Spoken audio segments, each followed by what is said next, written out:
Over 4,000 inhabited islands across the European Union. 17 million European citizens call them home. From islands of just a few square kilometers to entire member states.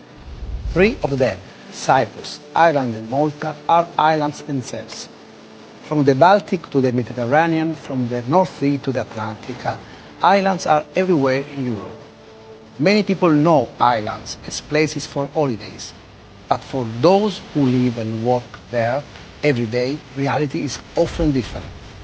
Islands face many of the same challenges as the rest of Europe, but insularity makes those challenges harder, systematically harder. This is what we call the cost of insularity. It is a cost that millions of European citizens and businesses pay every day, simply because of where they live. That is why today the European Commission adopted for the first time a dedicated strategy for EU islands. But this strategy was not written in Brussels. It was built through dialogue with the territories and communities it is meant to serve. Over the past months, we organized missions, meetings and consultations across Europe. We launched a formal call for evidence, which received contributions from 358 stakeholders across 18 member states.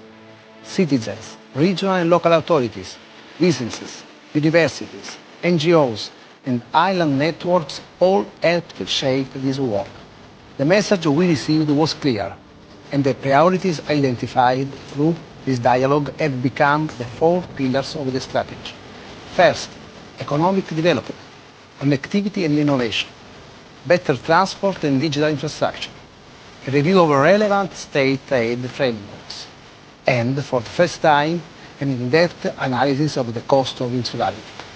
Second, energy, climate and the environment. We will extend the Clean Energy for EU Islands initiative through 2030 and support the protection of the unique biodiversity of islands territories. Third, people, communities and quality of life. We will act on housing affordability, support young people's mobility and invest in the cultural heritage that makes islands communities unique. Fourth, security and crisis preparedness. Islands hold strategic value for Europe's security architecture, from defense and critical infrastructure to migration management. Today is an important milestone, but it is only the beginning. This strategy is a roadmap for action. We will now work together with the member states, regions, local authorities and island communities to turn these commitments into concrete results.